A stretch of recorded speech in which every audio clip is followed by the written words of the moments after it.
This week's Nifty Gifties on F5 Live is proudly powered by the Microsoft Store. Whether you're looking for a new laptop, a tablet, desperately seeking an Xbox, or new games and a whole lot more, you can get them at the Microsoft Store. And remember, the current students, faculty, parents, and active military can save up to 10% on almost everything.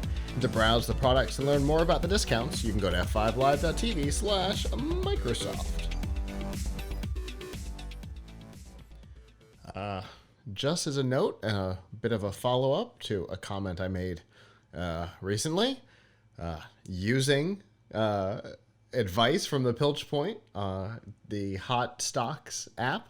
I did manage to snag an Xbox X. It showed up today. We did an unboxing earlier. It is hooked up and operational already. So that is entirely because of advice from a Pilch Point episode.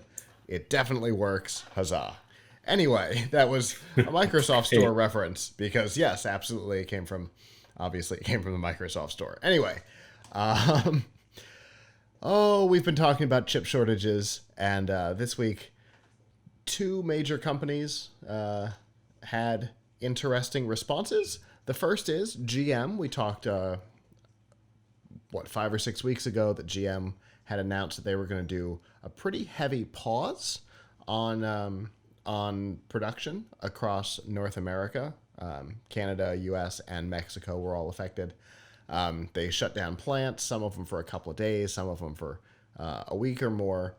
And apparently that shutdown worked because they're starting to catch up. In fact, as far as the trucks are concerned, they have caught up almost 25% of their backlog, and they plan to be done.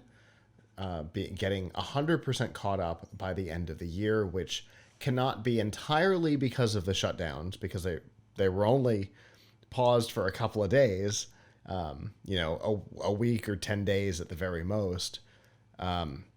So they must be seeing some fixes in their chip availability, which hopefully we'll start to see that maybe start rolling out. We know Intel's getting into the game of custom manufacturing, and a couple of other organizations are as well. So maybe we can start seeing these chip shortages come down. I've been looking at the frequency that the consoles are starting to show back up in retailers, which is starting to happen faster between shipments than they were before, which is a pretty good sign.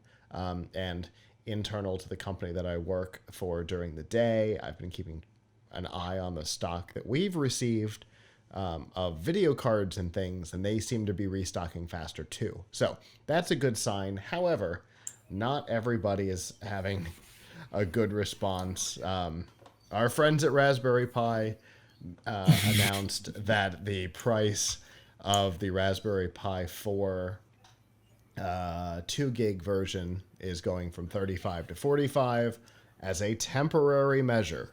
Avram has talked about this before. One of their things is that they try real hard to make sure that things are price-wise in a straight line, and in fact, you get more every generation for the same 30.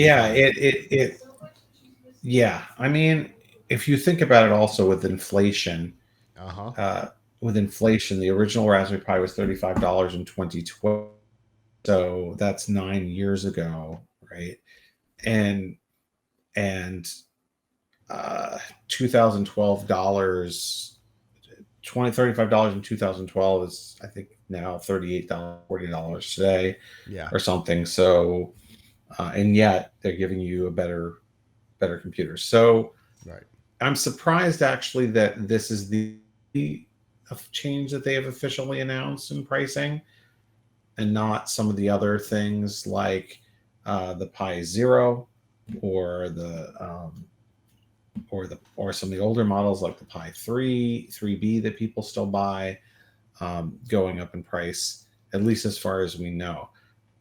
Honestly, for most people, this is not a big deal because, first of all, you can get the 1 gigabyte model for $35. Yes, it's come so back. There's still a Pi 4. To be honest, it never went away. So They believe it Raspberry did. Pi doesn't. What? They believe it did, but yes, the Um, stock didn't really go away. Making them. The Raspberry Pi has a really strong policy against end of lifing products, even ones that seemingly don't have a place in it. They really, just in case somebody was relying on that product to build something else. So Right. the I don't think they ever stopped manufacturing the 1 gigabyte. I think the 1 gigabyte has been available for sale. At one point, I actually saw Adafruit selling the 1 gigabyte models for $30, and I bought an extra one because I was like, hey, I'll save $5 and get the 1 gigabyte, because for a lot of projects, 1 gigabyte is okay, Sure. right? 2 gigabytes is kind of in between there. Like, if you really want to use it as a computer, then you should probably spend the $55 and get the 4 gigabyte model. And if you want to spend, and um, 1 gigabyte is probably more than okay for doing things, even like even machine learning applications. So 2 gigabytes, it's okay, but 4 is what you really need if you want to act as a PC, and 1 is probably fine. And then there's an 8 gigabyte model, which I don't know what you do with the other 4 gigabytes, because um, one thing that I have found in using Raspberry Pi quite a bit is that I have never really gone over 4 gigabytes, uh, even while, I mean, at least using it as a desktop, even while having a lot of programs open.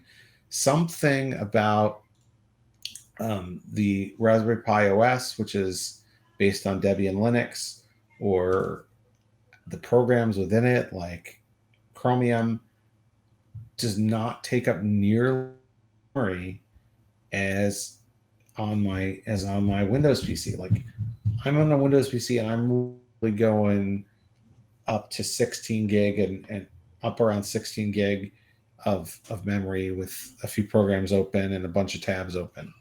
But on Raspberry Pi, granted, I don't use it to the same level of craziness because I Sure. don't use it as my everyday PC. But I've tried experiments where I had like 25 tabs open, and I did not get anywhere close to like 4 gigabytes of RAM being used. So, Sure. not sure why. It's very RAM efficient. Anyway, so It you can works get the out one. well. My main point is that there's nothing wrong with getting the 1 gigabyte. Also, we're talking about a mere $10 Right. um, in the scheme of things. You can spend $10 more if you want the 2 gigabytes, but I think it's probably one or the other. If you're looking to buy a Raspberry Pi, either you want to use it for like robotics projects and things like that, and you don't really care about using it to surf the web and things like that, one Right. gigabyte will be fine. Or if you're really trying to use it like a computer, then spend $55 and get the 4 gigabyte model, which, as far as I know, is not going up in price. Doesn't sound Um, like it. so, you know, I mean, I think this is newsworthy because Raspberry Pi has been very well shielded Right. from the shortage problems that have existed. But to me, it's not much has happened. Now, I guess the question is, when we go and we look at inventory, are we going to, how easy is it to find a Raspberry Pi where you live, Right. Right. where anyone lives?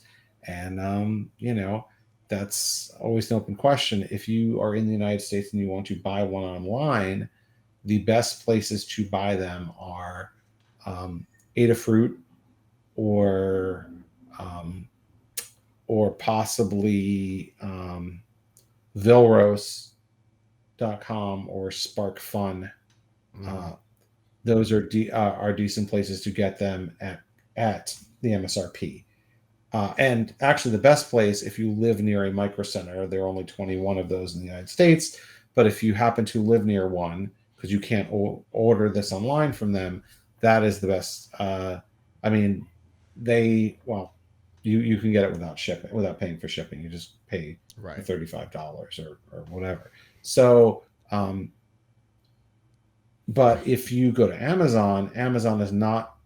If you're buying on Amazon, it is not pay to buy a bare Raspberry Pi board on Amazon.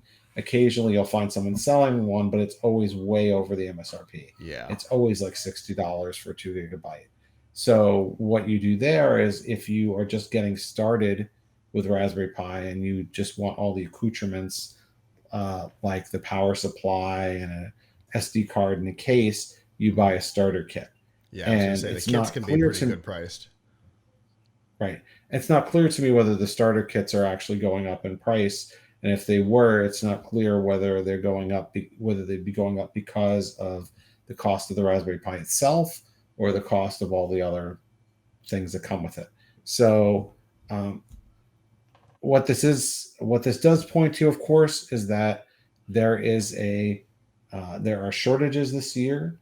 So you should start doing your holiday shopping now, and start doing your holiday shopping now.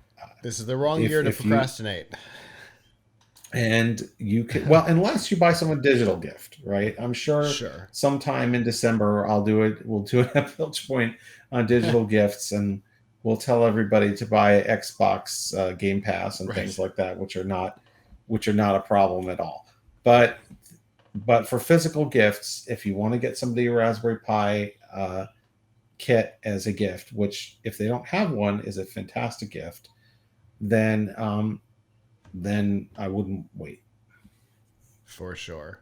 But what's interesting about all this is that, like you said, Raspberry Pi seemed to be mostly unaffected by this until now, and GM was highly affected by this, seemingly until now. So maybe there's some prioritization that's going on, or so. I don't know what's happening, but obviously something's happening somewhere, and some of our shortages are starting to be cleared up, while others seem to be just getting started. Raspberry Pi says that they expect this issue to last through most of next year. But GM believes that they'll have all of their trucks and some of their cars cleared out of backlog entirely before 2022 starts. So it's a little bit of a Wild West situation. We don't entirely know what's happening, seemingly from one minute to the next, but it's an important story and we'll keep you updated on it. Hello, YouTube. Thanks for watching, and I hope you enjoyed this episode of F5 Live Refreshing Technology. If you did, please subscribe to the channel down below, and of course hit the notification bell, because we know that subscriptions don't mean much on YouTube anymore. If you've got topics that you'd like us to talk about in the future, please comment them down below. And if you'd like to not follow us on YouTube, there's lots of ways that you can follow along with our content by going to plughitslive.com/subscribe. There you'll see all of our shows and all of the ways that you can watch, listen, and follow along.